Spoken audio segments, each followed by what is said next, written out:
நண்பர்களுக்கு வணக்கம். நிறைய பேர் மெசேஜ் போடுறீங்க, காலும் பண்ணுறீங்க, நன்றி. நிறைய பேர் பெல்லைஸ் பற்றி தான் கொஞ்சம் கேட்குறீங்க. ஸோ இப்போ என்ன சூழ்நிலைகள்னு கேட்டிருக்கீங்க. ஸோ எனக்கு தெரிஞ்சு சொல்கிறேன். ஸோ அதில் வந்து நிறைய பேர் கேட்குற ஒரு விஷயம், பெல்லைஸ் நம்பலாமா? இப்போ இருக்கிறதுக்கு மார்க்கெட்டிங் ஐயா அதெல்லாம் ரெஃபர் பண்ணியிருக்காங்க, அதை பிஸ்னஸில் நாங்கள் எடுத்து பண்ணலாமான்னு கேட்க சொல்கிறாங்க. ஸோ பெல்லைஸ் வந்து ஆரம்பத்துலேருந்து ஒரு 4-5 வருஷமாக ட்ராவல் ஆகிட்டுருக்கு. ஸோ நானும் அதில் 3 வருஷமாக ட்ராவல் ஆகிட்டு தான் இருக்கேன்.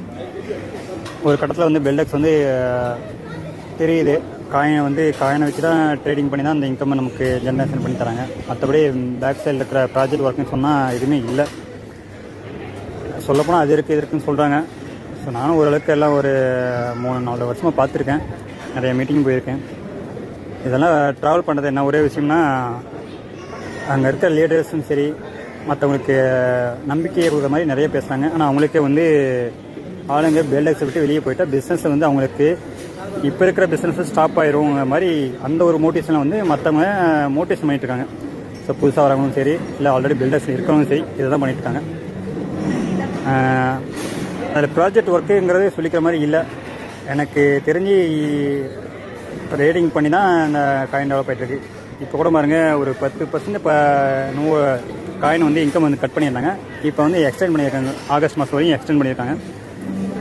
ஸோ இந்த மாதிரி போயிட்டுருக்கு. ஸோ பெல்லைஸை தவிர மற்ற கிரிப்டோ காயினை சூஸ் பண்ணி அதில் பிஸ்னஸாக எடுத்து பண்ணலாம் பார்த்தா, நமக்கு பெல்லைஸை போட்ட இன்வெஸ்ட்மெண்ட்டு நமக்கு கட்டாயிருமோ அப்படிங்கிற பயத்தில் நிறைய பேர் வராமல் இருக்காங்க. அது நிறைய லீடர்ஸும் பண்ணியிருக்காங்க. நிறைய பெரிய லீடர்ஸும் நம்ம டான்லேயும் சரி, மற்ற அதர் காயின்லேயும் பண்ணியிருக்காங்க. ஆனால் கீழே இருக்க டவுன்லைனில் வந்து யாருமே சொல்லிக்கிறதில்ல அது. ஏன்னா நமக்கு தெரிஞ்சால் நம்ம ஐடியை கட் பண்ணிடுவாங்க அப்படின்னு சொல்கிறாங்க. இதுக்காக பெல்லைஸில் வந்து எப்படி அவங்க ஐடியை வந்து லாக் பண்ணுவாங்க, எப்படி அந்த ஐடியை இது பண்ணுறாங்கன்னு தெரியல.